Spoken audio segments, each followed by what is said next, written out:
कुछ गुंडे एक बॉक्सर को जान से मार देते हैं, लेकिन साथ में उसकी गर्लफ्रेंड को भी मार देते हैं। पर उनको ये नहीं पता था कि उस लड़की के दो भाई भी हैं जो तगड़े वाले बॉक्सर रह चुके हैं। वो लोग इतनी लड़ाई करते थे, इतने खतरनाक थे कि उनको लड़ाई ना करने के लिए कसम दी गई थी और दोनों ही शहर से बाहर छुप कर रहते थे। यानी कि कुल मिलाकर उनका रिकॉर्ड खराब था। अब आप खुद ही सोचिए कि जब उनको पता चलेगा कि उनकी बहन को किसी ने मार दिया है तो वो दोनों क्या करेंगे। कहानी इंटरेस्टिंग है, सो एंड तक बने रहना और सब्सक्राइब का बटन दबा देना।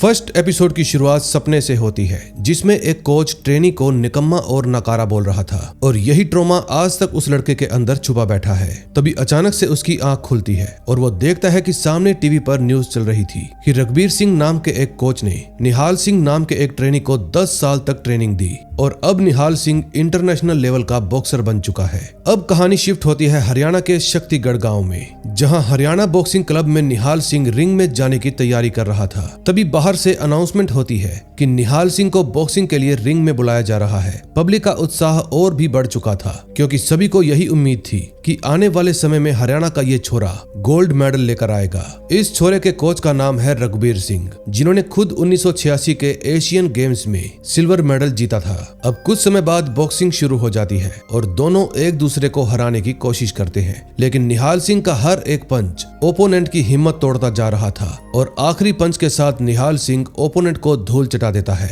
और निहाल जीत जाता है। फिर चैंपियनशिप जीतने के बाद निहाल सिंह फुटबॉल स्टेडियम में गुड़िया नाम की एक लड़की से मिलने के लिए जाता है, जिसको वो प्यार करता है। इन दोनों का रिश्ता इतना आगे बढ़ चुका है कि गुड़िया प्रेग्नेंट हो गई है और आज दोनों शक्तिगढ़ छोड़कर यहाँ से जाने वाले हैं। लेकिन दोनों यहाँ से निकल पाते इससे पहले ही कुछ मास्क लगाए हुए लोग निहाल और गुड़िया को चारों तरफ से घेर लेते हैं। फिर निहाल गुड़िया को पीछे करते हुए खुद अकेले उनसे लड़ता है, लेकिन उनकी संख्या ज्यादा थी और निहाल उनके सामने टिक नहीं पाता। फिर निहाल गुड़िया को वहां से भागने के लिए कहता है, लेकिन गुड़िया तो वहां से भागने की कोशिश भी नहीं करती। तभी अचानक एक हमलावर गुड़िया के सामने आ जाता है और एक पंच उसके पेट में मारता है। अब गुड़िया को इतना तेज दर्द होता है कि वो गिर जाती है। फिर वो दर्द से कराहते हुए थोड़ा आगे बढ़ती है, लेकिन तभी उसके हाथ एक चाकू लग जाता है। फिर वो उस चाकू को उठाकर तुरंत ही हमलावर की आंख में मार देती है, जिसके बाद वो हमलावर गुस्से में आकर गुड़िया का सिर बार बार पटक कर उसे बुरी तरह से घायल कर देता है और गुड़िया बेहोश हो जाती है।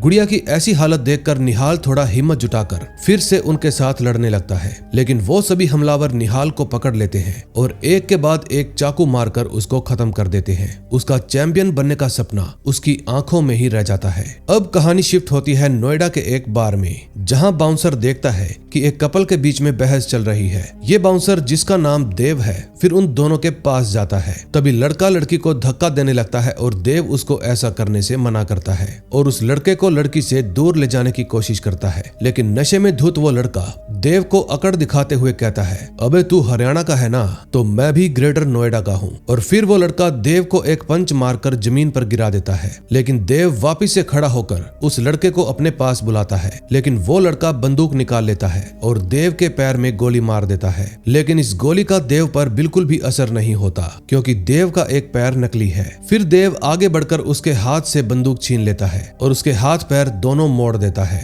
और लगातार चेहरे पर मुक्के मारता रहता है। फिर देव को छुड़वाने के लिए मैनेजर आता है, लेकिन देव तो उसको भी धोबी पछाड़ दे देता है। अब देव के इस कांड की वजह से उसको जॉब से निकाल दिया जाता है। अब कहानी जाती है पटियाला की एक ट्रैक्टर फैक्ट्री में, जहां पर काम करता है रविंद्र उर्फ रवि। बंदे के डोले शोले एकदम टाइट है। तभी फैक्ट्री में काम करते वक्त वो कुछ सामान लेकर जा रहा था, लेकिन सामने से दूसरा वर्कर फोन चलाते हुए आ रहा था और दोनों में टक्कर हो जाती है। फिर वहां के सभी वर्कर इकट्ठा होकर रवि को धमकाने लगते हैं और रवि अपने आप को शांत रखने की पूरी कोशिश करता है। यहाँ तक कि वो अपने मन में एक कविता भी पढ़ता है, आलू कचालू बेटा कहाँ गए थे, बंदर की झोंपड़ी में सो रहे थे। काफी देर तक रवि अपने आप को शांत करके रखता है और उल्टा उनसे माफी भी मांगता है, लेकिन वो सभी उसका मजाक उड़ाने लगते हैं। अब रवि इन सब को जवाब क्यों नहीं दे रहा था, ये हमें आगे पता चलेगा। तभी रवि के पास कोच सर का कॉल आता है, जिसके बाद रवि देव को कॉल करता है और इनकी बातों से हमें पता चलता है कि दोनों भाई हैं। फिर जब देव कॉल रिसीव करता है तो रवि बताता है कि हमें जल्दी से जल्दी शक्तिगढ़ पहुंचना होगा।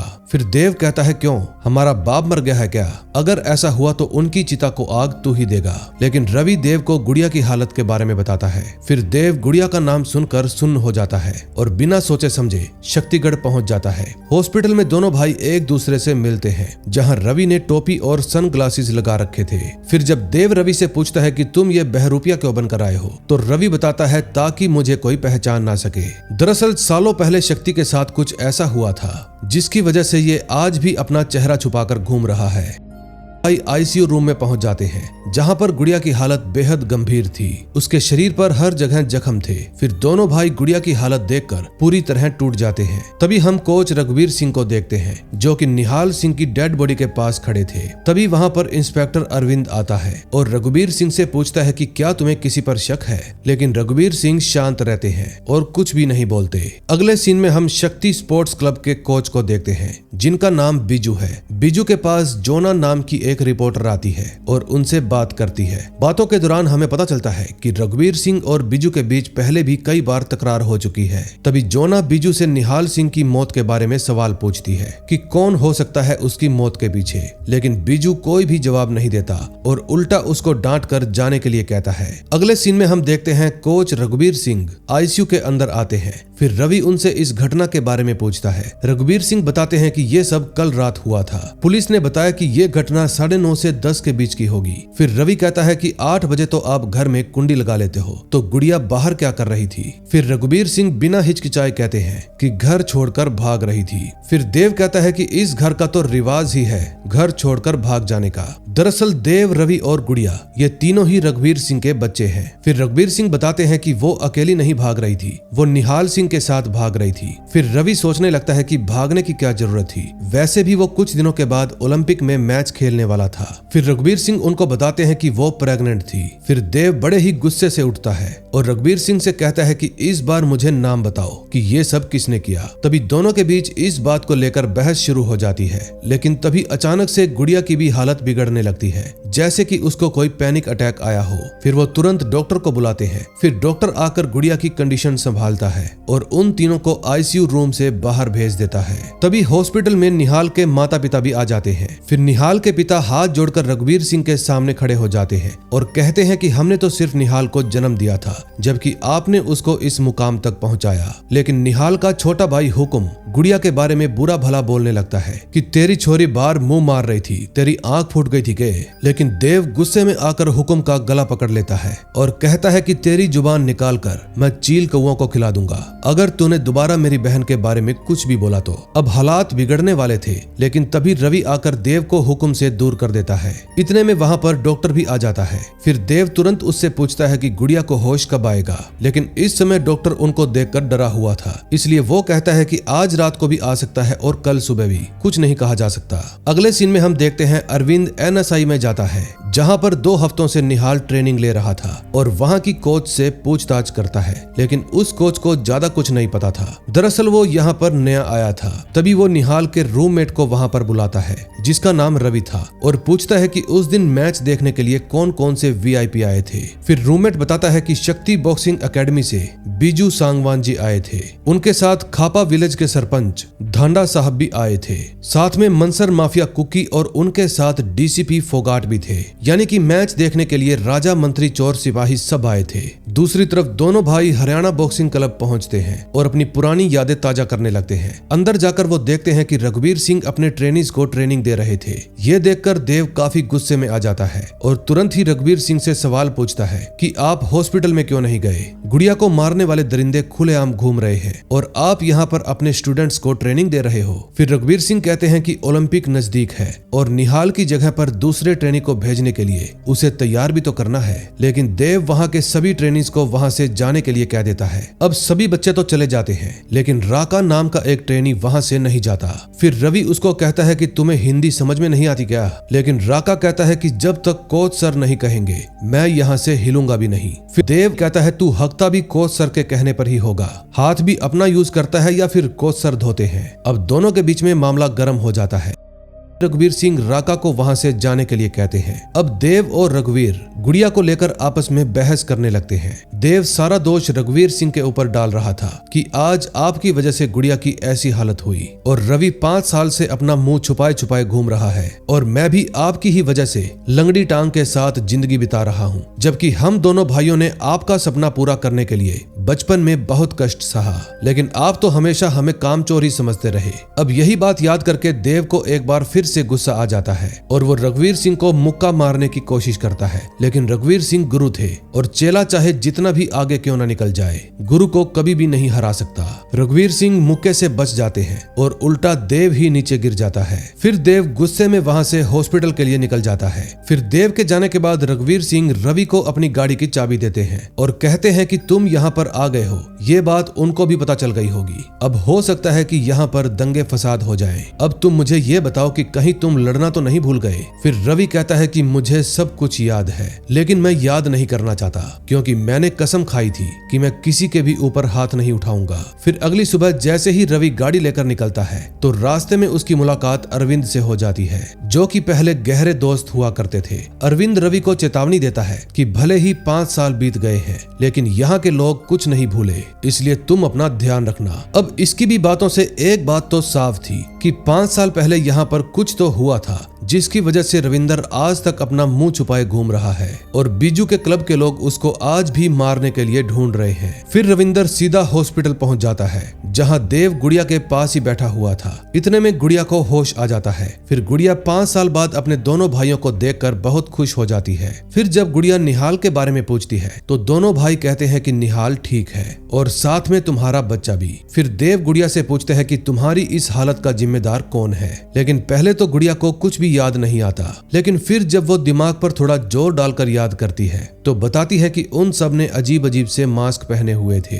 फिर जब देव उस मास्क के बारे में पूछता है कि वो किस तरह के थे तो गुड़िया को कुछ ठीक से याद नहीं आता। वो अपने दिमाग पर खूब जोर डालती है, लेकिन फिर भी याद करने में नाकामयाब रहती है। इतने में उसकी हालत फिर से खराब होने लगती है और डॉक्टर वहां पर आकर दोनों को बाहर जाने के लिए कहता है। फिर जब दोनों कमरे से बाहर जाने लगते हैं तो गुड़िया कहती है कि मैंने उनमें से एक की एक आंख फोड़ दी थी। फिर देव कहता है दूसरी आंख मैं फोड़ दूंगा। फिर जाते समय देव दरवाजे पर एक नोट लगा देता है कि गुड़िया को कोई भी नहीं बताएगा कि निहाल मर गया है। फिर जैसे ही वो दोनों भाई हॉस्पिटल से बाहर निकलते हैं तो जोना उनके सामने आती है और बताती है कि अगर मीडिया का साथ हुआ तो इस केस को जल्दी ही सुलझाया जा सकता है, लेकिन देव साफ इनकार कर देता है कि अपना केस हम खुद सॉल्व कर लेंगे। फिर जोना जाते जाते रवि को अपना विजिटिंग कार्ड देती है और कहती है कि कभी भी मेरी हेल्प की जरूरत हो तो मेरे पास फोन कर लेना। लेकिन हैरानी की बात तो ये थी कि इस समय कुछ लोग रवि और देव पर नजर रखे हुए थे। फिर वो दोनों भाई क्राइम सीन पर पहुंच जाते हैं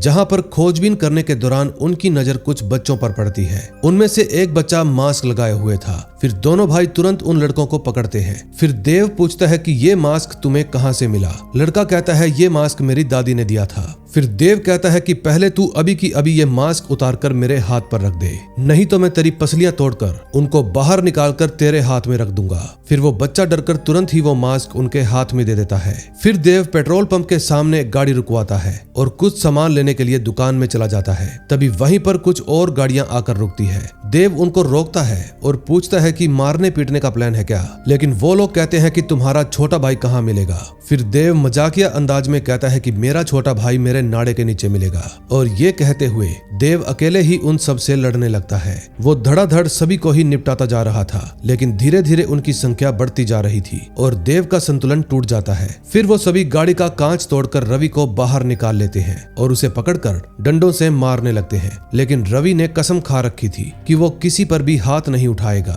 इसी वजह से वो शांत रहता है, लेकिन रवि गुड़िया को याद करके उसके लिए उन सभी को मारना शुरू कर देता है और थोड़ी ही देर में सभी को निपटा देता है। अब दोनों भाई एक साथ लड़ रहे थे, तभी उनमें से एक गुंडा डायरेक्ट बंदूक निकाल लेता है और रवि के सीने पर तान देता है और कहता है कि खून का बदला खून से लिया जाएगा। लेकिन तभी बीच में रणवीर सिंह आ जाते हैं और साथ में बीजू भी पहुंच जाता है। बीजू रघुवीर सिंह को कहता है थोड़ा शांत रहो, एक दिन में एक घर से एक ही अर्थी उठे तभी अच्छा लगता है। फिर फिर जब रघुवीर सिंह इस बात का मतलब पूछता है तो देव और रवि तुरंत ही गाड़ी निकालकर हॉस्पिटल पहुंच जाते हैं, जहां पर पुलिस पहले से ही तैनात थी। अब इतनी पुलिस को देखकर दोनों भाई समझ जाते हैं कि जरूर कुछ गड़बड़ है। दरअसल किसी ने गुड़िया को मार दिया था, उसके सीने में कैंची घोंपकर। और इसी के साथ फर्स्ट एपिसोड का एंड हो जाता है। अब नेक्स्ट एपिसोड में देखेंगे क्या होता है। सेकंड एपिसोड की शुरुआत उस दिन से होती है जिस दिन गुड़िया और निहाल पर हमला हुआ था। अब जैसे ही गुड़िया ने एक हमलावर की आंख फोड़ी तो उसके बाकी के साथी उसको वहीं पर अकेला छोड़कर भाग गए। फिर वो घायल हमलावर किसी तरह से अपनी गाड़ी लेता है और वो भी वहां से भाग जाता है। तभी हम कुकी को देखते हैं जो कुछ लोगों को बांधकर उनको टॉर्चर कर रहा था। इतने में वो घायल हमलावर भी वहां पर पहुंच जाता है जो कि कुकी का भतीजा था और इसका नाम है सनी। फिर कुकी तुरंत उसको गाड़ी से निकालकर उसका इलाज करवाने के लिए ले जाता है। अब कहानी फिर से प्रेजेंट में आती है। दोनों भाई गुड़िया की राख लेने के लिए शमशान में जाते हैं और अपनी बहन को याद करते हुए रोने लगते हैं। वो दोनों खूब फूट फूट कर रोते हैं। अब अपनी बेटी की मौत के कारण रघुवीर सिंह भी रो रहा था, लेकिन वो अपनी ट्रेनिंग को जारी रखता है। इस समय रघुवीर सिंह काका को ट्रेनिंग दे रहा था। तभी उसकी नजर घड़ी पर पड़ती है। घड़ी में 6 बज रहे थे और इतने में बाकी के सारे ट्रेनी भी वहां पर पहुंच जाते हैं। फिर रघुवीर सिंह उन सबको लाइन में खड़ा करके उन सभी को धन्यवाद कहता है, क्योंकि इन सभी ने बुरे समय में उसका साथ दिया। फिर वो कहता है कि मरना तो एक दिन सभी को है, लेकिन तुम्हारे पास मौका है अमर होने का। स्पोर्ट्स एक ऐसा मैदान है जहां तुम अगर जीत जाते हो तो दुनिया में तुम अमर हो जाओगे। फिर वो सभी खिलाड़ियों और अपने असिस्टेंट कोच को चेतावनी देता है कि सभी को 6 बजे से पहले ही ट्रेनिंग के लिए आना होगा। अगर कोई भी 1 सेकंड लेट हुआ तो मैं उसका सिर फोड़ दूंगा, चाहे वो ट्रेनी हो या फिर कोच। फिर वो सभी को डांट कर ट्रेनिंग में लगा देता है। दूसरी तरफ मिस्टर फोगाट मुखिया धांडा के घर जाता है, जो कि अपनी भैंसों के बीच बैठा हुआ था। फिर फोगाट धांडा का हालचाल पूछता है और बताता है कि निहाल देश के लिए मेडल लाने वाला था, लेकिन उसकी मौत हो गई और उसके साथ साथ गुड़िया की भी मौत हो गई। अब मुझे समझ में नहीं आ रहा कि हमें क्या करना चाहिए। फिर धांडा कहता है केस को बंद करवा दो, लेकिन फोगाट कहता है कि ये काम बहुत ही मुश्किल है, क्योंकि निहाल को पूरा देश जानता था। अगर हमने केस को बंद किया तो मीडिया हमारे पीछे पड़ जाएगी, और साथ में जो इस केस की इन्वेस्टिगेशन कर रहा है यानी कि मिस्टर अरविंद शेखावत, वो भी बहुत ईमानदार आदमी है।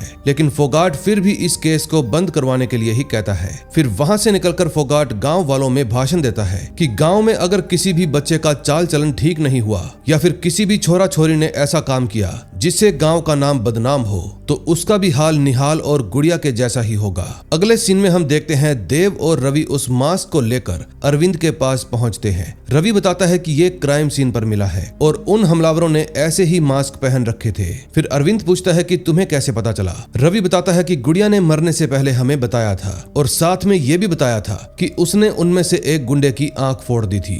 फिर देव कहता है कि अब तुम्हारे पास खून का सैंपल भी है, इसलिए जल्दी से डीएनए सैंपल निकलवाओ और बीजू के क्लब के सभी मेंबर से इसको मैच करवाओ। लेकिन अरविंद बताता है कि बीजू के क्लब में लगभग 150 लोग हैं और गवर्नमेंट के पास इतना बजट नहीं है कि वो उन सब का डीएनए टेस्ट करवा सके। तभी कुछ देर बाद मिस्टर फोगाट पुलिस स्टेशन में पहुंचते हैं और अरविंद को अपने कैबिन में बुलाते हैं। फिर वो अरविंद को इस केस से हटाकर किसी और ही केस में लगा देते हैं। अरविंद जब इस बात का विरोध करता है तो फोगाट उसको अपने पद का हवाला देकर चुप करवा देता है। दूसरी तरफ रवि और देव जब घर जाते हैं तो गुड़िया के रूम में उसकी पुरानी चीजों को देखकर उसको याद करने लगते हैं। इतने में फोगाट एक प्रेस कॉन्फ्रेंस करता है और साफ साफ झूठ बोल देता है कि ये काम रॉबरी गैंग का है। उन्होंने ही लूटपाट के चक्कर में निहाल को मारा और बाद में हॉस्पिटल जाकर गुड़िया को भी मार दिया। इस समय ये कॉन्फ्रेंस रवि और देव भी देख रहे थे। अब दोनों को अच्छे से पता था कि ये मर्डर केस है, लेकिन फिर भी इसको रॉबरी का नाम दिया जा रहा है। फिर देव तुरंत ही अरविंद के पास फोन करता है और मिलने के लिए कहता है। फिर कुछ देर बाद जब वो अरविंद के पास पहुंचता है तो अपना जूता उतारकर उसको मारने के लिए आगे बढ़ता है, लेकिन रवि उसको रोक देता है। फिर अरविंद बताता है कि फोगाट ने मुझे इस केस से बाहर निकाल दिया है और अब मैं इस केस में तुम्हारे लिए कुछ भी नहीं कर सकता। लेकिन तभी अरविंद के पास एक हवलदार का फोन आता है और वो बताता है कि एक दुकान पर मर्डर वाली रात 3 बजे कुछ लोग एनेस्थीसिया लेने के लिए आए थे। साथ 3 लोग और भी थे और एक डॉक्टर भी था। फिर अरविंद उस जगह का एड्रेस लेकर फोन काट देता है, जिसके बाद देव और रवि तुरंत ही डॉक्टर के कैबिन में पहुंच जाते हैं, जो कि जानवरों का डॉक्टर था। क्लिनिक में पहुंचकर दोनों वहां के सभी लोगों को भगा देते हैं और अंदर पहुंच जाते हैं। फिर वो दोनों डॉक्टर को बुरी तरह से टॉर्चर करते हैं और पूछते हैं कि तुम्हारे पास फूटी आंख लेकर कौन आया था। फिर डॉक्टर कहता है वो तो कोई कुत्ता था, लेकिन देव कहता है हाँ कुत्ता ही था, लेकिन था किस नस्ल का मुझे ये जानना है। लेकिन डॉक्टर कहता है कि मैं कुत्तों का डॉक्टर हूँ, इसलिए मैं इंसानों का इलाज नहीं कर सकता। लेकिन तभी देव वहाँ पर रखा एक सर्जिकल ब्लेड उठाता है और डॉक्टर की आंख के पास लाकर उसको धमकाता है। फिर डर के मारे डॉक्टर बताता है कि रात के करीब 2 बजे के आसपास मेरे पास कुछ लोग आए थे। फिर देव पूछता है क्या वो बीजू के लोग थे।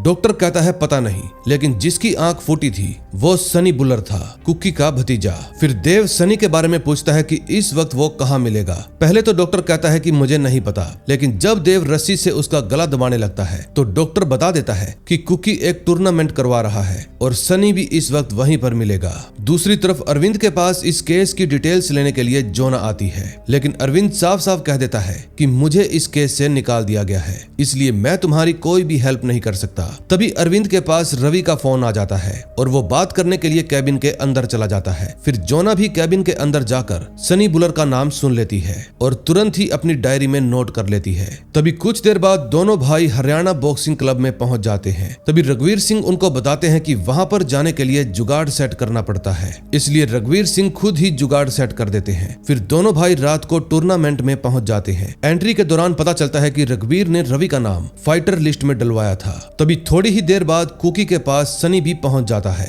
इस समय दोनों भाई सनी को ही ढूंढ रहे थे। तभी रवि के नाम की अनाउंसमेंट होती है और रवि अपनी बॉडी दिखाते हुए रिंग के अंदर उतर जाता है। तभी रवि देखता है कि उसका ओपोनेंट अपनी बॉडी में एक इंजेक्शन लगवा रहा था। फिर जब रवि पूछता है कि ये इंजेक्शन किस चीज का है तो उसे पता चलता है कि ये इंजेक्शन बॉडी को सुन्न करने का है और यहाँ पर सब कुछ अलाउड है, कोई तुम्हारे साथ कुछ भी कर सकता है। अब देखते ही देखते दोनों के बीच में फाइट शुरू हो जाती है। पहले तो रवि अपने ओपोनेंट से बचता है और उसके ऊपर कई सारे वार भी करता है, लेकिन ओपोनेंट को तो कोई दर्द ही नहीं होता।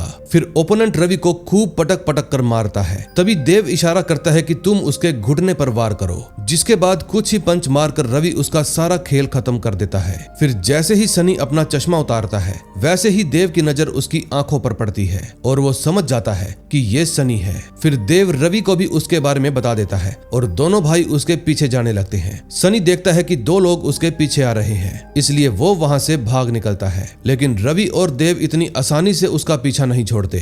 फिर जल्दी ही रवि उसको पकड़ लेता है और पूछता है बता तूने ऐसा क्यों किया। फिर सनी उसको बताता है कि मुझे इस काम के पैसे मिले थे, लेकिन तभी सनी पत्थर से रवि के ऊपर वार कर देता है और खुद को छुड़ाकर वहां से भाग जाता है। तभी भागते भागते सनी एक जगह पर जाकर रुक जाता है जहां पीछे एक क्रेन खड़ी थी। तभी क्रेन घूमती है और उसके ऊपर टंगा हुआ भार सनी के ऊपर आकर गिरता है और उसकी वहीं पर मौत हो जाती है। फिर क्रेन में बैठा आदमी तुरंत ही भाग जाता है। रवि उसका पीछा भी करता है, लेकिन वो हाथ नहीं आता।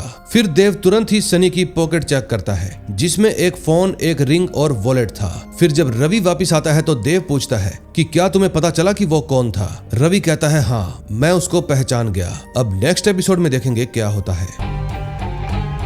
3rd एपिसोड में हम देखते हैं अरविंद इन्वेस्टिगेशन करने के लिए क्राइम सीन पर पहुंचता है, जहां सनी की लाश के नीचे का हिस्सा बुरी तरह से पिचक गया था। अब अरविंद को शक होता है कि जरूर ये देव और रवि का ही काम होगा, इसलिए अरविंद तुरंत ही उन दोनों को फोन करता है और पूछता है कि तुम लोगों ने सनी को क्यों मारा। लेकिन रवि बताता है कि जब हम वहां पर पहुंचे तो वो पहले से ही मरा पड़ा था। फिर अरविंद पूछता है कि तुमने नहीं मारा तो किसने मारा, लेकिन वो दोनों अनजान बन जाते हैं कि हमें नहीं पता। फिर फोन काटते ही वहां पर कुकी भी आ जाता है और गुस्से में पूछता है कि ये किसने किया। फिर वो अपने आदमी को कहता है जल्दी से पता लगाओ कि इसको किसने मारा और पकड़कर मेरे पास लेकर आओ और साथ में 2 गैलन तेजाब भी ले आना, क्योंकि जिसने भी मेरे भतीजे को मारा है उसकी हड्डी भी नहीं बचनी चाहिए। अगले सीन में हम देखते हैं रवि और देव निहाल के घर पर पहुंच जाते हैं। फिर उसका छोटा भाई हुकुम जैसे ही उन दोनों को देखता है वैसे ही वो वहां से भागने की कोशिश करता है, लेकिन रवि और देव उसका पीछा करते हैं और उसको पकड़ लेते हैं। फिर वो लोग उसको बहुत पीटते हैं, लेकिन तभी वहां पर हुकुम का पिता भी आ जाता है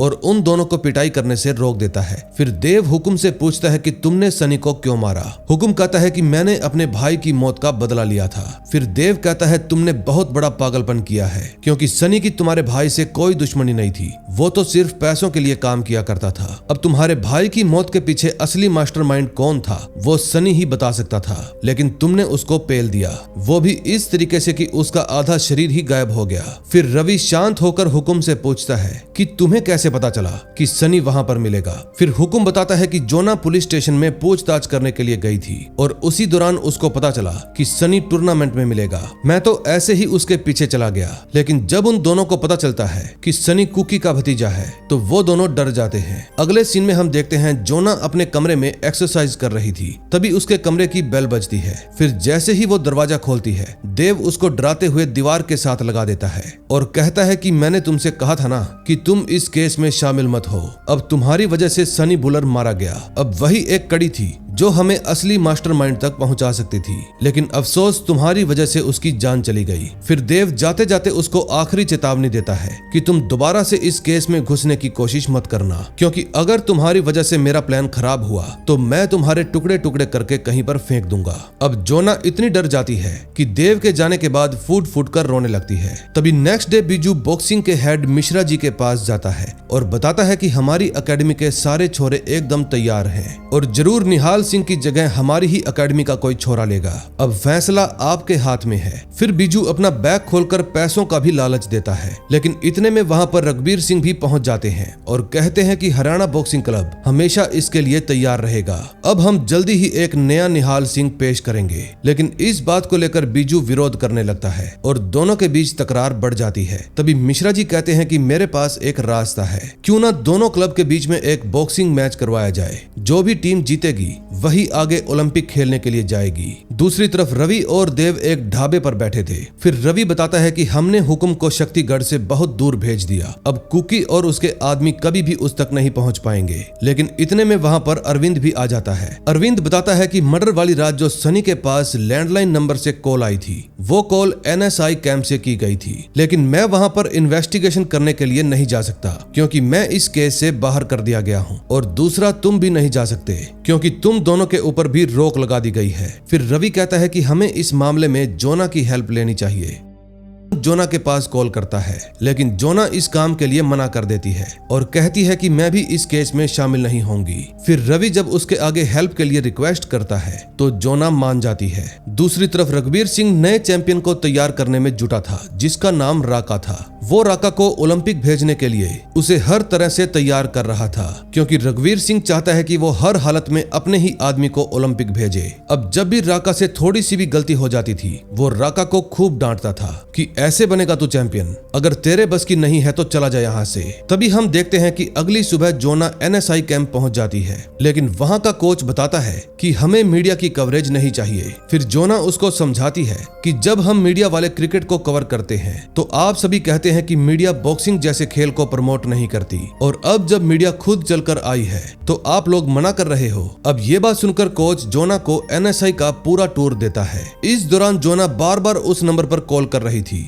जिस नंबर से सनी के पास फोन किया गया था, लेकिन अब तक जोना को कोई भी बजती हुई रिंग नहीं सुनाई दी। फिर जैसे ही वो बालकनी के पास पहुंचती है तो उसे दूर एक लैंडलाइन फोन दिखाई देता है। फिर जोना दोबारा से कॉल करती है और आखिरकार उसकी रिंग बज जाती है। फिर कोच शमशेर नाम के एक ट्रेनी से बात करने के लिए चला जाता है। वापिस आने पर जोना पूछती है कि आज के जमाने में भी ये फोन कौन इस्तेमाल करता है, लेकिन इस बात पर कोच उसको डांट देता है और कहता है कि मैं तुम्हारे साथ इतनी देर से घूम रहा हूँ, लेकिन तुमने एक बार भी बॉक्सिंग को लेकर एक भी सवाल नहीं किया, और पूछा भी तो टेलीफोन के बारे में। फिर वो गुस्से में आकर जोना को वहाँ से जाने के लिए कहता है। फिर वापिस आकर वो इसके बारे में सभी को बता देती है कि वहाँ पर एक पब्लिक फोन है जिससे कोई भी कॉल कर सकता है, और इस समय वहाँ पर 40 के करीब बॉक्सर हैं। फिर रणवीर सिंह बताता है कि उनमें से 3 बॉक्सर बीजू के हैं, और उनमें से जो शमशेर है वो 80 किलो कैटेगरी में आता है, जो हमेशा से ही निहाल का सबसे बड़ा दुश्मन रहा है। अब यह केस बहुत ही पेचीदा होता जा रहा था,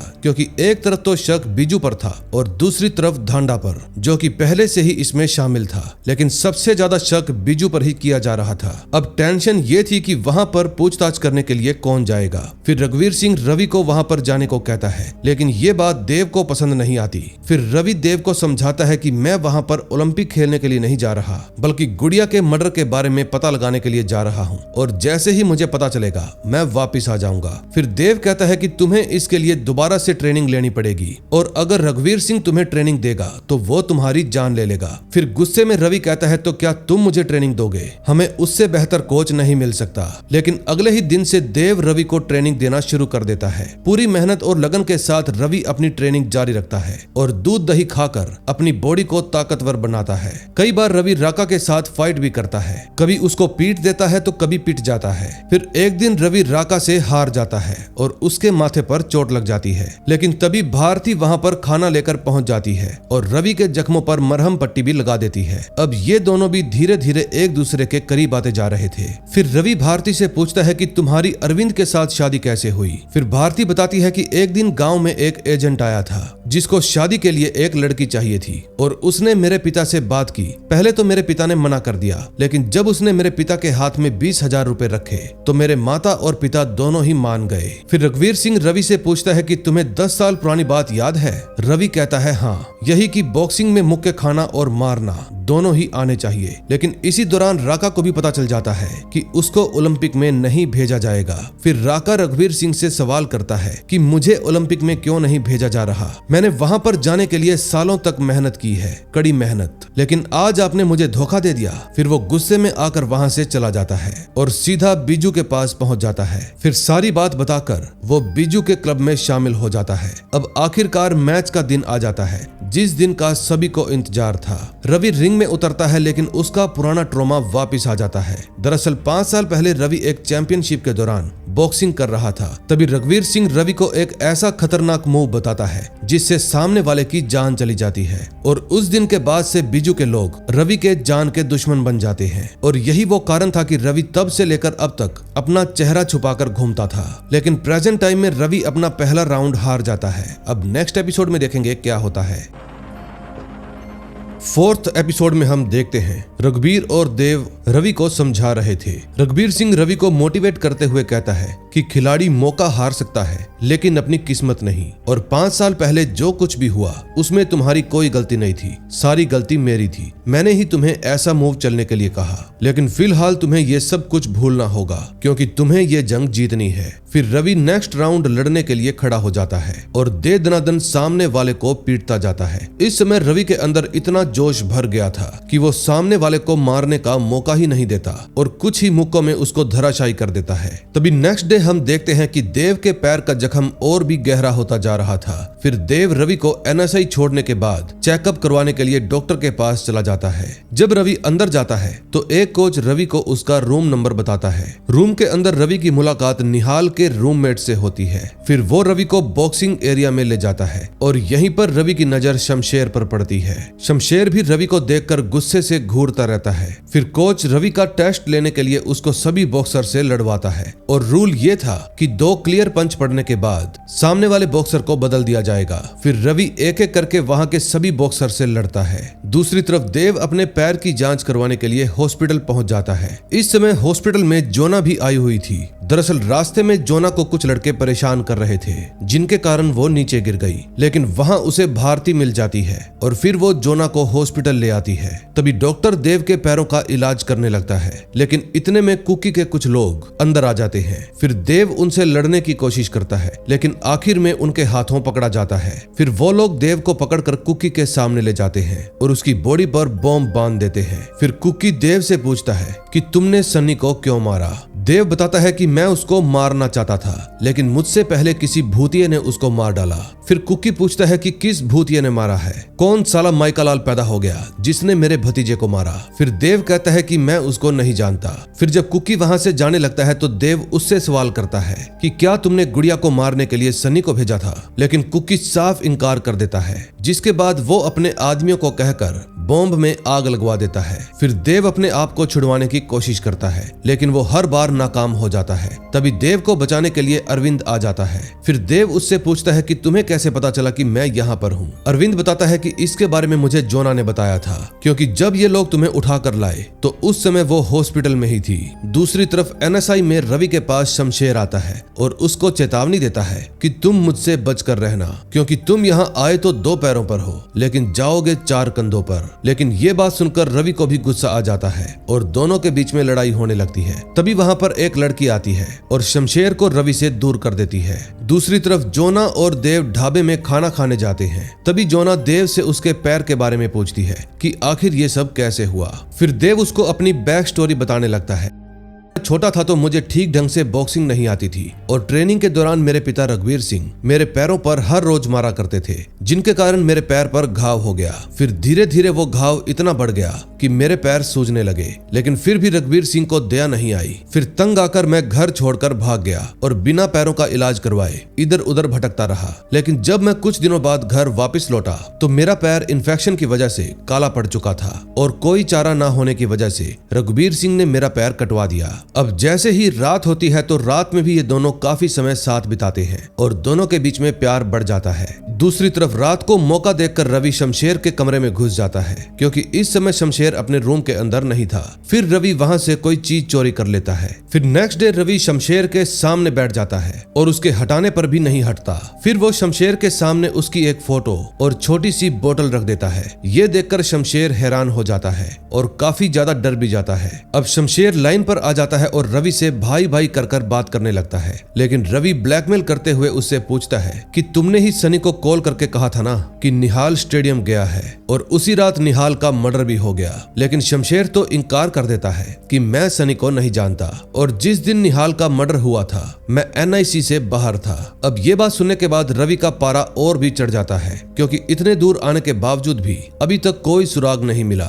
फिर वो सीधे फोन के पास जाता है और उसको उतार कर तोड़ देता है। तभी रवि के पास देव का फोन आता है और वो बताता है कि सनी के पास से जो अंगूठी मिली थी वो कोई नॉर्मल अंगूठी नहीं थी, बल्कि वो एक इलेक्ट्रिक अंगूठी थी और उसको एक लड़की के नाम से रजिस्टर्ड किया गया था और वो लड़की उसी NSI क्लब में है। फिर लड़की का नाम पता चलते ही रवि तुरंत उसके पास पहुंच जाता है और सनी के बारे में पूछने लगता है। पहले तो वो लड़की कुछ भी नहीं बताती। फिर रवि गुस्से में उसको कहता है कि आज तुम्हारी वजह से मेरी बहन जिंदा नहीं है। तो वो लड़की सब कुछ बताना शुरू कर देती है कि मैं सनी से 1 साल पहले ही मिली थी, फिर धीरे धीरे हमें प्यार हो गया और एक दूसरे पर अटूट विश्वास भी। फिर एक दिन सनी मुझे बोला कि मेरा निहाल से झगड़ा हो गया है और जब भी वो कैंप से बाहर जाए तो तुम मुझे खबर कर देना। और मर्डर वाली शाम जब मुझे पता चला कि निहाल गुड़िया से मिलने के लिए स्टेडियम में जा रहा है तो मैंने सनी को भी फोन करके ये सारी बात बता दी। फिर वो बताती है कि मैंने बाहर वाले फोन से इसलिए कॉल की क्योंकि कपिल ने बताया था कि इस चीज को लेकर आगे कोई भी लफड़ा नहीं होगा। फिर रवि कपिल के बारे में पूछने लगता है और लड़की बताती है कि वो सनी का दोस्त है और फिर वो कपिल की फोटो रवि के पास भेज देती है। दूसरी तरफ कपिल भी बहुत ज्यादा डरा हुआ था क्योंकि उसको शक था कि अब वो पकड़ा जाएगा। फिर वो धांडा से रिक्वेस्ट करता है कि कुछ भी करके मुझे बचा लो, नहीं तो मैं भी मारा जाऊंगा। दूसरी तरफ रवि देव को NSI के बाहर बुला लेता है और कपिल की फोटो दिखाते हुए कहता है कि अब हमें इसे पकड़ना है। फिर वो दोनों धांडा के घर के लिए निकल पड़ते हैं। अब नेक्स्ट एपिसोड में देखेंगे क्या होता है। 5th एपिसोड में हम देखते हैं जब दोनों भाई धांडा के घर पर पहुंच जाते हैं तो मोबाइल कैमरे से जूम करके वहां की निगरानी करने लगते हैं। फिर वो पहरेदारों से बचते हुए चुपचाप घर के अंदर प्रवेश कर जाते हैं, लेकिन काफी छुपने के बाद भी पहरेदारों की नजर उन पर पड़ जाती है और फिर दोनों भाई पहरेदारों को दे दनादन पेलना शुरू कर देते हैं। फिर वो कपिल को भी पकड़ लेते हैं और बांध देते हैं। इस समय वहां पर धांडा का भैंसा भी था जिससे वो बहुत प्यार करता था। फिर देव अपने पास से एक ग्रेनेड निकालकर सभी के सामने खड़ा हो जाता है और कहता है कि ग्रेनेड इस भैंसे के मुंह में गया तो तुम्हारा मालिक तुम्हारी वाट लगा देगा। अब जिस समय देव ग्रेनेड हाथ में लेकर भैंसे के सामने खड़ा था तो वो भैंसा उस ग्रेनेड को खा जाता है और ये देखकर वहां के सभी लोग भाग जाते हैं। अब क्योंकि भैंसे ने ग्रेनेड खा लिया था इसलिए वो फट जाता है और जब धांडा उसको देखता है तो बहुत दुखी हो जाता है और रोने भी लगता है। दूसरी तरफ वो सभी लोग कपिल को बांधकर उससे पूछताछ कर रहे थे। तभी कपिल एक बड़ा राज खोलता है कि वो वहां पर सिर्फ गुड़िया को ही मारने गया था, निहाल तो बेफालतू में ही मारा गया। ये बात सुनकर सभी लोग चौंक जाते हैं। फिर कपिल बताता है कि हम उसका ही पीछा कर रहे थे, चाहे सुबह हो, दोपहर हो या शाम हो, हम हर वक्त उस पर नजर रखते थे, लेकिन उसको किडनैप करने का मौका नहीं मिला। फिर रवि पूछता है कि तुम्हारे साथ और कौन था। कपिल बताता है कि मैं, सनी, डीनो और एक औरत जिसने अपना चेहरा मास्क लगाकर छुपा रखा था। फिर जब कपिल से पूछा जाता है कि गुड़िया को मारने का आदेश किसने दिया था, तो वो कहता है कि मुझे इसके बारे में नहीं पता, शायद इसके बारे में डीनो को पता होगा क्योंकि उसने ही मुझे और सनी को हायर किया था। फिर वो लोग कपिल से डीनो के बारे में पूछते हैं, लेकिन कपिल बताता है कि मुझे उसके बारे में नहीं पता। फिर देव उसका एक हाथ पकड़कर प्रेस मशीन में रख देता है और मशीन उसका हाथ पूरे तरीके से कुचल देती है। फिर वो दोबारा से उसी जगह पर उसका सिर रख देता है और पूछता है बता वो कहाँ मिलेगा। फिर कपिल बताता है कि वो हिसार में मिलेगा। तभी वहाँ पर पुलिस आ जाती है और तीनों ही वहाँ से भागने की कोशिश करते हैं, लेकिन देव और रघुवीर सिंह पकड़े जाते हैं, जबकि रवि वहाँ से भाग निकलता है। सुबह उठकर जब रवि की आंख खुलती है तो वो सीधे अरविंद के घर पहुंच जाता है और उसके बेसमेंट में छुप जाता है। उसी दिन झारखंड से भारती भी लौट आती है। फिर अरविंद उसको रवि से मिलवाता है और कहता है इसका ध्यान रखना। दूसरी तरफ देव और रघुवीर सिंह को जेल के अंदर भेज दिया जाता है। दोनों बाप बेटा बैठकर अपनी पुरानी यादें ताजा करते हैं और एक दूसरे से काफी सारी दिल की बातें करते हैं। फिर रघुवीर सिंह उसके आगे अपनी गलती मानता है कि मैंने हमेशा अपने दोनों बच्चों को संघर्ष की आग में झोंक कर रखा और बदले में मुझे कुछ भी नहीं मिला। फ्लैशबैक में जाती है और हम देखते हैं कि बीजू हरियाणा बॉक्सिंग क्लब को खरीदने के लिए आया था, लेकिन रघुवीर सिंह ने उसको बेचने से साफ मना कर दिया क्योंकि वो अपनी खानदानी परंपरा को आगे बढ़ाना चाहता था। अब प्रेजेंट में बीजू वापस से मिश्रा जी के पास जाता है और राका को छोड़कर अपने क्लब के लड़के का नाम ओलंपिक के लिए लिखवा देता है। जब ये बात राका को पता चलती है तो वो काफी गुस्से में आ जाता है। फिर जैसे ही वो बॉक्सर जिसको सेलेक्ट किया गया था गाड़ी लेकर बाहर निकलता है तो उसके पीछे राका भी आ जाता है और पुल से गिराकर उसको मार देता है। दूसरी तरफ कुकी अभी भी देव और रघुवीर सिंह के पीछे पड़ा था। फिर वो जेल के एक गार्ड की फैमिली को किडनैप कर लेता है और उसको ब्लैकमेल करके पहले से मौजूद जेल में अपने साथी को जेल की चाबी दिलवा देता है। दूसरी तरफ अरविंद के घर पर मिस्टर फोगाट आते हैं। अब भले ही वो खाना खाने के बहाने आए हों, लेकिन उनका असली मकसद तो रवि का पता लगाना था। फिर खाने के बाद वो बाथरूम का बहाना बनाकर बेसमेंट में चले जाते हैं और जैसे ही दरवाजा खोलते हैं तो रवि भी उसका स्वागत करने के लिए एकदम तैयार बैठा था। फिर वो एक ही पंच में फोगाट को बेहोश कर देता है और वहां से भाग निकलता है। जैसे ही वो घर से बाहर निकलता है तो देखता है वहां पर पूरी पुलिस फोर्स तैनात है और वो लोग रवि को पकड़ लेते हैं। अब रवि को अपने घर में पनाह देने के जुर्म में अरविंद को भी सस्पेंड कर दिया जाता है। अगले सीन में हम देखते हैं जेल के अंदर सभी कैदी लोग खोलकर रघुवीर और देव को मारने के लिए आगे बढ़ते हैं। दूसरी तरफ फोगाट भी रवि को रस्सी से बांधकर गाड़ी के पीछे दौड़ा रहा था। जेल के अंदर देव को पता लग जाता है कि उनको मारने के लिए कोई आ रहा है। फिर वो तुरंत तैयार हो जाता है और जैसे ही कैदी अंदर आते हैं देव उन सब पर टूट पड़ता है, लेकिन संख्या ज्यादा होने की वजह से वो कमजोर पड़ने लगता है। तभी जेलर भी वहां पर आ जाता है और दोनों को बचा लेता है। दूसरी तरफ मिस्टर फोगाट के पास कॉल आती है कि रवि को छोड़ दिया जाए। अब आप सोच रहे होंगे कि ऐसा कौन है जिसके कहने पर तीनों को बचा लिया गया। दरअसल इन तीनों को छुड़वाने वाला कोई और नहीं बल्कि जोना थी। फिर रघुवीर सिंह एक बड़ी बात सबको बताता है कि मैंने हरियाणा बॉक्सिंग क्लब बीजू को बेच दिया है और बीजू के कहने पर ही धांडा ने कपिल को बोलकर कंप्लेंट वापस ले ली। अब ये बात जब रवि को पता चलती है तो वो रघुवीर सिंह से वादा करता है कि आपको ग्लोरी चाहिए था ना, अब मैं आपके लिए गोल्ड लेकर आऊंगा। लेकिन देव इस बात पर गुस्सा हो जाता है। फिर रवि देव को भी समझाता है कि हम लोग शांति से काम लेकर आगे बढ़ सकते हैं। अगर गुड़िया जिंदा होती तो शायद वो भी यही चाहती कि उसका भाई गोल्ड जीत कर आए, लेकिन देव उसकी बात नहीं समझता और उसको मारने लगता है। अब नेक्स्ट एपिसोड में देखेंगे क्या होता है।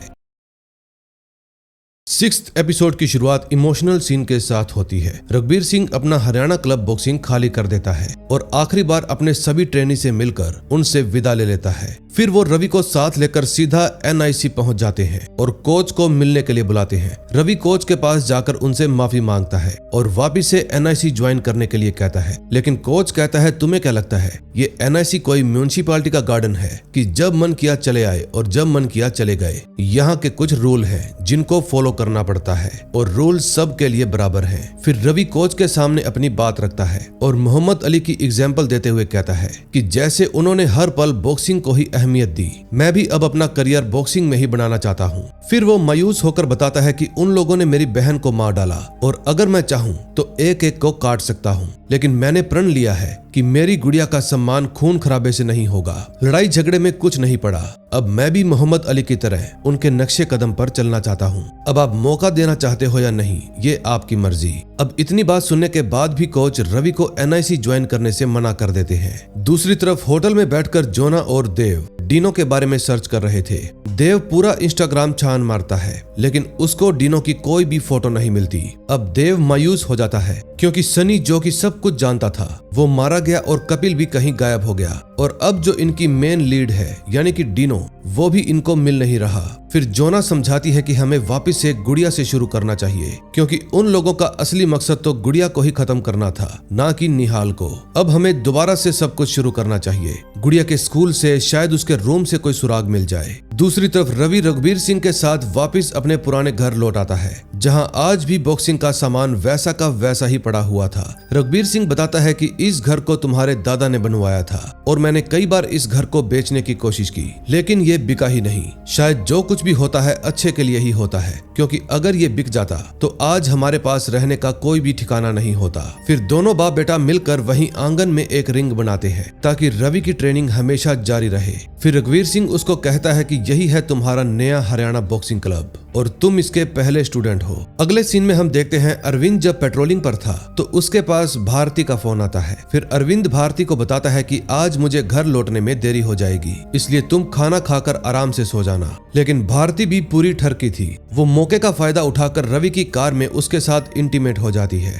फिर वो बताती है कि 2-3 दिन बाद मैं फिर से झारखंड जाने वाली हूँ, और साथ में वो रवि को अपने काम के बारे में भी बताती है कि जिस तरह से मुझे खरीद कर लाया गया था, अब वही काम मैं करती हूँ। मैं वहां जाकर वहां के लोगों से डील करके बहुएं खरीद कर लाती हूँ और इस काम के लिए ढेर सारे पैसे चार्ज करती हूँ। यानी कि अब भारती भी एक एजेंट बन गई है। फिर रवि भारती की ये बात सुनकर हैरान हो जाता है और उससे दूर होने लगता है। वो कहता है कि तुम अपनी तरह और भी लड़कियों को इसी दलदल में फंसा रही हो, जिसमें से तुम खुद अभी तक बाहर नहीं निकली। लड़कियों को खरीदना बेचना ये कोई धंधा नहीं है, बल्कि जुर्म है। फिर रवि गुस्से में आकर कार से बाहर निकल जाता है। फिर भारती उसको समझाती है कि मैं उन लड़कियों की जिंदगी बर्बाद नहीं कर रही, बल्कि उनकी जिंदगी बना रही हूँ। झारखंड में भाई बाप शराब पीकर उन लड़कियों को मारते कूटते हैं, उन पर अत्याचार करते हैं, और मैं उनको इस नरक से बाहर निकाल रही हूँ। लेकिन रवि कहता है कि अगर ये बात अरविंद को पता चल गई तो क्या होगा। फिर भारती बताती है कि मुझे अरविंद का पूरा रूटीन पता है, कि वो कब घर आता है, कब ड्यूटी पर जाता है। इसी वजह से तो मेरा धंधा अभी तक आराम से चल रहा है।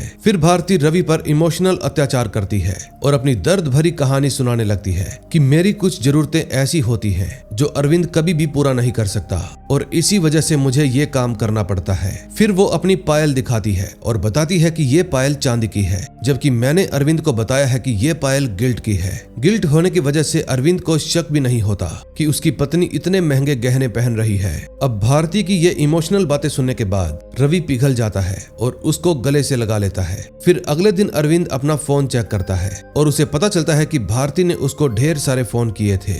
फिर जैसे ही सुबह रवि रनिंग के लिए घर से बाहर जाता है तो देव और जोना घर में आकर गुड़िया के रूम की चेकिंग करने लगते हैं। तभी वहां पर रघुबीर सिंह भी आ जाता है और देव से पूछता है कि क्या तुम्हें कुछ मिला। देव ताना मारकर कहता है हाँ, सब कुछ मिल गया। उसका नाम, पता, पिक्चर, बैंक बैलेंस, अकाउंट, सब कुछ पता चल गया। अब तो पूरा केस भी सॉल्व है। फिर रघुबीर सिंह देव को उल्टी बात करने से मना करता है और कहता है कि मैं भी तुम्हारी हेल्प करना चाहता हूँ। लेकिन देव कहता है कि क्या मैंने आपसे कोई हेल्प मांगी। ये बात सुनने के बाद रघुबीर सिंह वहाँ से चला जाता है। अब देव का ऐसा व्यवहार देखकर जोना हैरान हो जाती है। तभी जोना की नजर एक आर्ट बुक पर पड़ती है जिसमें अच्छी अच्छी आर्ट बनी हुई थी। फिर वो देव से पूछती है कि क्या गुड़िया पेंटिंग भी किया करती थी। देव बताता है कि गुड़िया को तो लाइन भी खींचनी नहीं आती थी। फिर जब जोना उस बुक का नाम चेक करती है तो उसमें निसी लिखा हुआ था। तभी देव को वहां पर एक फोटो भी मिलती है और उसको देखते ही वो तुरंत जोना को लेकर अरविंद के पास पहुंच जाता है और समझाता है कि हिसार इसी जगह का नाम है, हो सकता है कि डीनो यहीं पर हो। फिर तीनों गाड़ी में बैठकर वहां के लिए रवाना हो जाते हैं। फिर जब वो तीनों उस जगह पर पहुंचते हैं तो जोना और देव गाड़ी से उतरकर नाव के पास जाते हैं, लेकिन अरविंद उनके साथ नहीं जाता। वो अभी भी अपनी गाड़ी में ही बैठा हुआ था। तभी गाड़ी में अरविंद को भारती की पायल मिलती है। देव अरविंद को बुलाने के लिए वापस गाड़ी के पास आता है तो अरविंद देव को पायल दिखाकर उसके बारे में पूछने लगता है। देव कहता है कि मुझे नहीं पता कि ये पायल किसकी है, ये गाड़ी तो रवि की है, इसके बारे में रवि को ही पता होगा। ये बात सुनते ही अरविंद तुरंत ही पैदल वहाँ से वापस चला जाता है। दूसरी तरफ रात को जोना और देव नदी को पार करके उस पार चले जाते हैं। जोना नाव के पास रुकती है जबकि देव अंदर जाता है और अंदर जाते ही देव को पता चलता है कि ये एक रेड लाइट एरिया है। फिर देव भी पैसे देकर एक रूम में चला जाता है और वहाँ पर बैठी हुई लड़की माहौल बनाने की कोशिश करती है, लेकिन देव उसको कहता है कि मैं माहौल बनाने के लिए नहीं आया। फिर देव उस लड़की को दोनों की फोटो दिखाकर पूछताछ करने लगता है, लेकिन वो लड़की कुछ भी नहीं बताती क्योंकि वो गूंगी थी। फिर जब देव उसको कुछ पैसे देता है तो लड़की उंगली से दूसरी खिड़की की तरफ इशारा करती है। फिर देव खिड़की से बाहर जाकर दीवार का सहारा लेते हुए उस कमरे तक पहुंच जाता है जहां पर डीनो छुपा हुआ था। फिर वो डीनो को मारने लगता है और पूछता है कि बता गुड़िया को किसके कहने पर मारा, लेकिन डीनो कुछ बता पाता इससे पहले ही उसकी हालत खराब हो जाती है और वो जमीन पर गिरकर तड़प तड़प कर मर जाता है। फिर देव उस लड़की से उसकी मौत के बारे में पूछता है तो वो लड़की बताती है कि बाहर के लोगों ने इसको नींद की दवा दी थी और कहा था कि घोल कर पिला देना। फिर देव उस लड़की से उसका नाम पूछता है कि क्या तुम्हारा नाम निसी है। लड़की कहती है हाँ, यानी कि गुड़िया निसी से पहले भी मिल चुकी थी। फिर देव उसको बताता है कि मैं गुड़िया का भाई हूँ, लेकिन इतने में गार्ड अंदर आ जाता है और फिर दोनों के बीच में फाइट होने लगती है। फिर जैसे ही देव उन सब को निपटाकर आगे बढ़ता है वैसे वैसे उनकी संख्या बढ़ती जाती है। अब देव किसी तरह से खुद की जान बचाकर नाव तक पहुंच जाता है और जोना के साथ वहां से भाग निकलता है। दूसरी तरफ भारती कपड़े प्रेस कर रही थी, तभी वहां पर अरविंद आ जाता है और मायूस होकर बेड पर बैठ जाता है। फिर भारती अरविंद से कहती है कि तुम 2 दिन से घर से गायब हो, अगर ऐसे ही चलता रहा तो मुझे तुम पर शक होने लगेगा। लेकिन अरविंद कहता है कि रात को मैंने शराब ज्यादा पी ली थी, इसलिए मैं गाड़ी में ही सो गया था। फिर अरविंद भारती के करीब आता है और उसके सामने वही पायल रख देता है। ये पायल देखकर भारती हैरान हो जाती है और समझ जाती है कि अरविंद को अब उसके चाल चलन के बारे में पता चल गया है। फिर भारती उसको समझाने की कोशिश करती है, लेकिन अरविंद अचानक से उसका गला पकड़ लेता है और मारने की कोशिश करता है। तभी भारती खुद की जान बचाने के लिए बेहोश होने का नाटक करती है। अरविंद को लगता है कि भारती मर गई, इसलिए वो तुरंत ही रवि के पास कॉल करता है और बताता है कि पता नहीं भारती को क्या हो गया, वो बेहोश हो गई है। ये बात सुनते ही रवि तुरंत घर से निकल पड़ता है। अब जिस समय अरविंद उससे बात कर रहा था तभी भारती पीछे से उठकर प्रेस उठाती है और अरविंद के चेहरे पर चिपका देती है। फिर दोनों के बीच में काफी देर तक हाथापाई होती है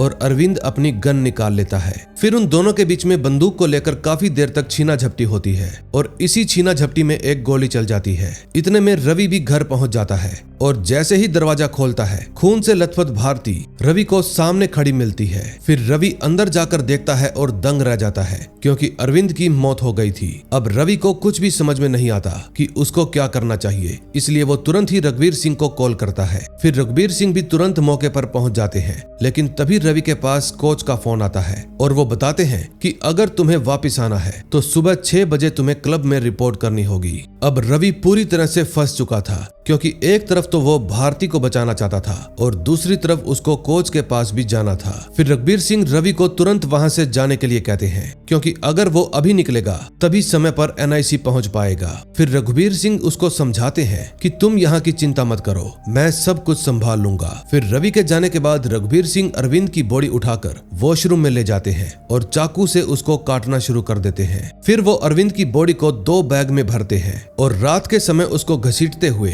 तालाब में फेंक आते हैं। फिर जैसे ही सुबह होती है रवि NIC पहुंच जाता है और देखता है कि राका भी वहां पर मौजूद है। फिर राका रवि से कहता है तू फिर पिटने आ गया छोटे।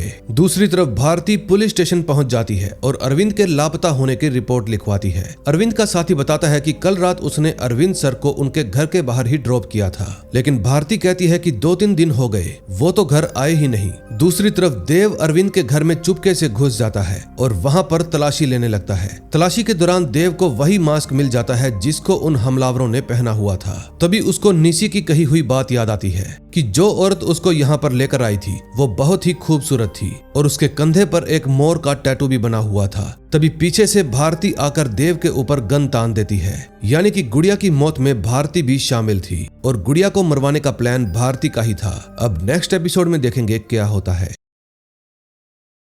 7वें एपिसोड की शुरुआत पास्ट से होती है और हम देखते हैं कि गुड़िया और निहाल अक्सर ही स्टेडियम में मिला करते थे। फिर एक दिन जब गुड़िया उससे मिलकर वापस अपने घर जा रही थी तो रास्ते में उसकी मुलाकात निशी से हो जाती है। निशी बताती है कि उसके पीछे कुछ लोग पड़ गए हैं, इसलिए वो गुड़िया से हेल्प मांगती है। तभी निशी को ढूंढते हुए वहाँ पर कुछ लोग आ जाते हैं, लेकिन निशी वहाँ पर थी ही नहीं। फिर पूछने पर गुड़िया उन सब को गलत डायरेक्शन बता देती है और वो सभी वहाँ से चले जाते हैं। फिर उन सभी के जाने के बाद गुड़िया वहाँ की ट्रॉली में रखे एक फ्रीजर को खोलती है जहाँ पर उसने निशी को छुपाया हुआ था।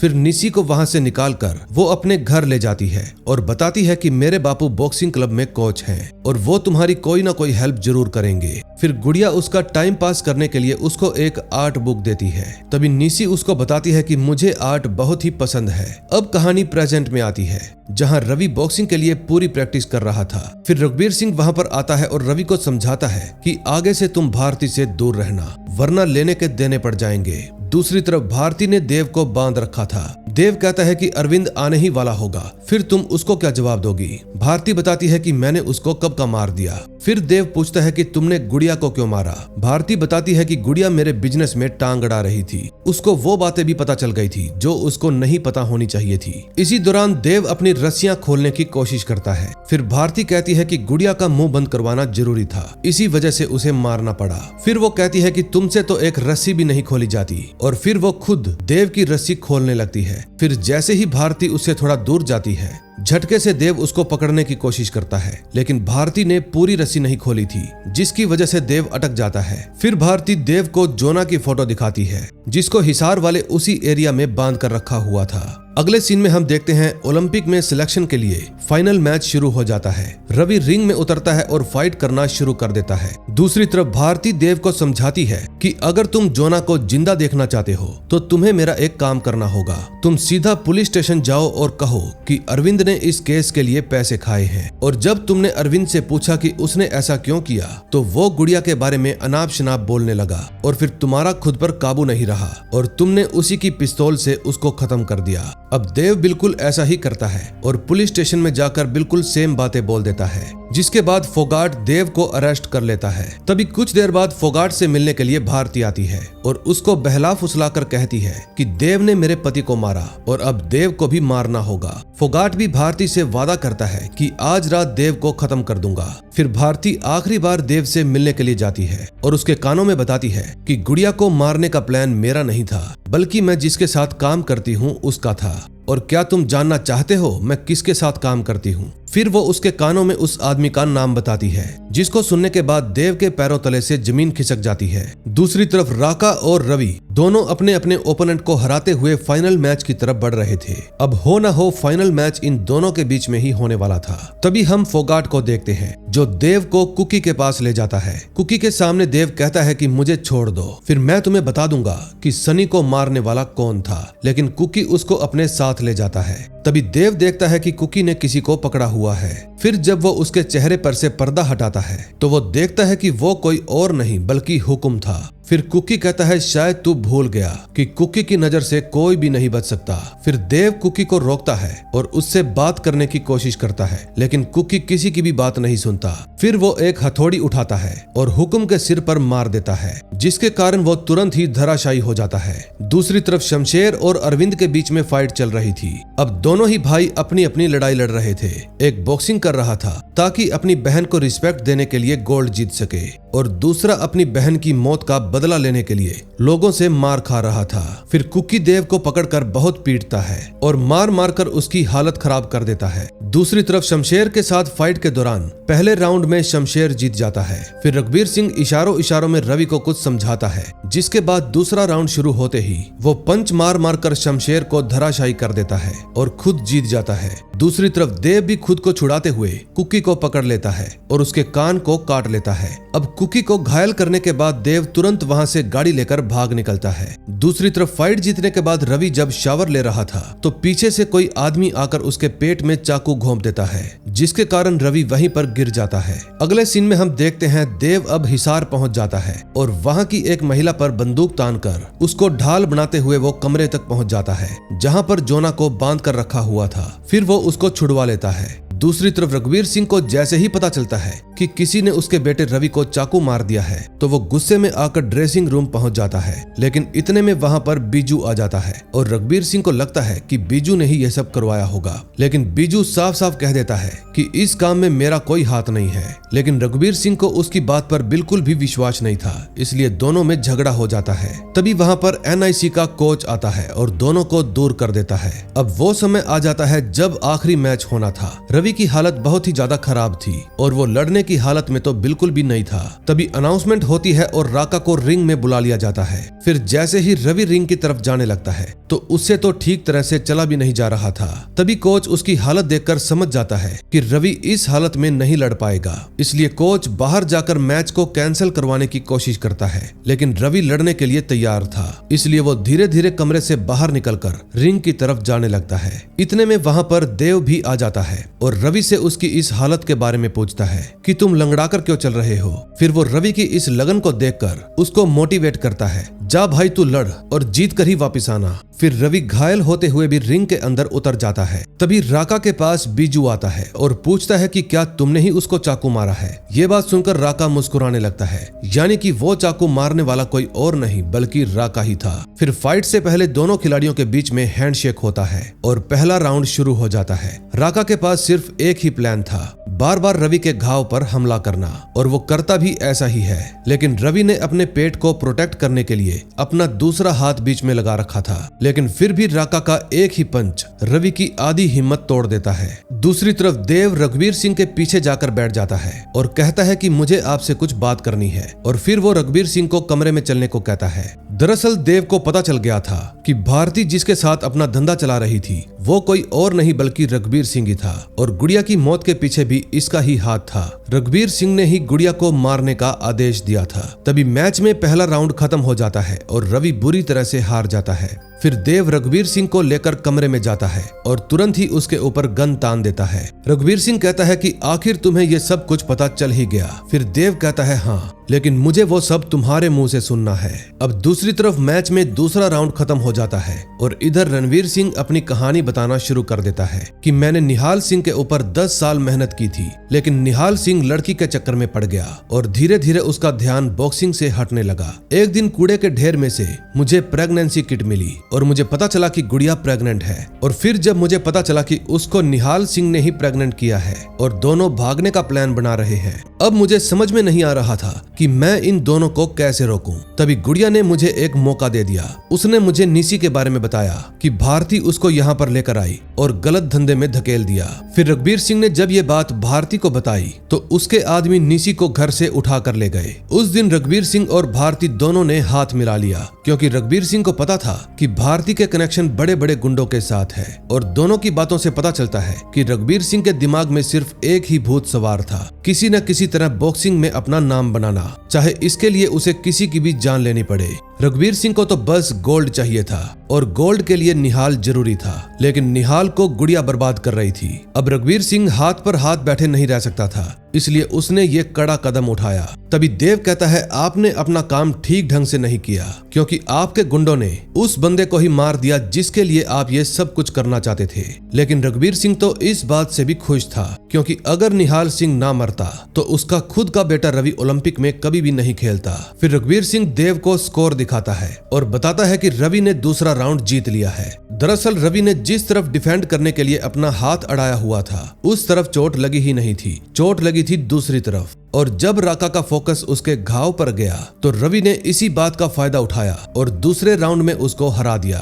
फिर देव रघुवीर सिंह से पूछता है कि आखिर तुमने गुड़िया की जान क्यों ली। अब कहानी फ्लैशबैक में जाती है। हॉस्पिटल में गुड़िया के पास रघुवीर सिंह बैठे हुए थे। फिर गुड़िया रघुवीर सिंह से माफी मांगती है, लेकिन रघुवीर सिंह कहते हैं कि तुम्हें समझना चाहिए था बिटिया कि मेरे लिए निहाल सिंह कितना जरूरी है। मैं निहाल को खून पसीने से तैयार कर रहा था, लेकिन तू बीच में आ गई और तूने सब कुछ गलत कर दिया। तुझे ऐसा बिल्कुल भी नहीं करना चाहिए था। तूने मेरी सालों की मेहनत बर्बाद कर दी। अब रघुवीर सिंह के मुंह से ये बातें सुनने के बाद गुड़िया हैरान हो जाती है और समझ जाती है कि जरूर उसके पिता ने ही उन गुंडों को भेजा होगा। फिर वो चिल्लाकर देव को बुलाने लगती है, लेकिन तभी रघुवीर सिंह उसका मुंह बंद करके उसको चुप रहने के लिए कहता है, लेकिन गुड़िया शांत नहीं होती, बस लगातार चिल्लाने की कोशिश करती है। फिर रघुवीर सिंह उसको शांत करने के लिए एक कैंची उठाकर उसके सीने में घोंप देते हैं, जिसके कारण गुड़िया की वहीं पर मौत हो जाती है। अब ये सीरीज शुरू होने से पहले आपने कभी भी नहीं सोचा होगा कि एक बाप ही अपनी बेटी को मार डालेगा। अब कहानी प्रेजेंट में आती है और तीसरा राउंड शुरू हो जाता है। फिर दोनों के बीच में जबरदस्त फाइट शुरू हो जाती है। रवि राका को दनादन पीटते जा रहा था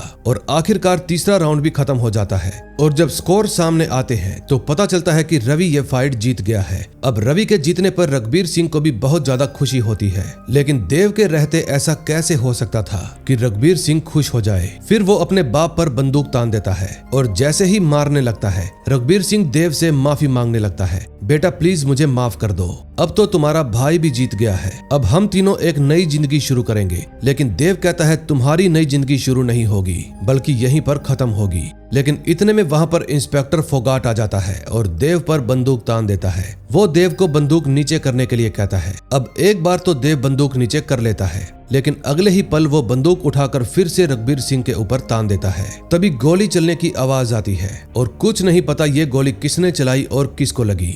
अब ये स्टोरी खत्म होते होते सस्पेंस और कुछ सवाल छोड़ जाती है कि अंत में कौन जीता कौन मरा और भारती का क्या होगा जब रवि को पता चलेगा कि उसका बाप और भारती दोनों ही उसकी बहन की मौत के जिम्मेदार हैं। उम्मीद करता हूँ आपको ये स्टोरी पसंद आई होगी। अगर पसंद आई हो तो प्लीज वीडियो को लाइक करके चैनल को सब्सक्राइब कर दें, क्योंकि आपका एक लाइक और सब्सक्राइब मुझे बहुत खुशी देगा। बाकी आप मेरे चैनल पर विजिट करके देख सकते हो कि मैंने एक से बढ़कर एक बेहतरीन वेब सीरीज की एक्सप्लेनेशन कर रखी है, जो आपका दिल खुश कर देगी। तो मिलते हैं ऐसी ही और मजेदार स्टोरी के साथ। Till then bye bye.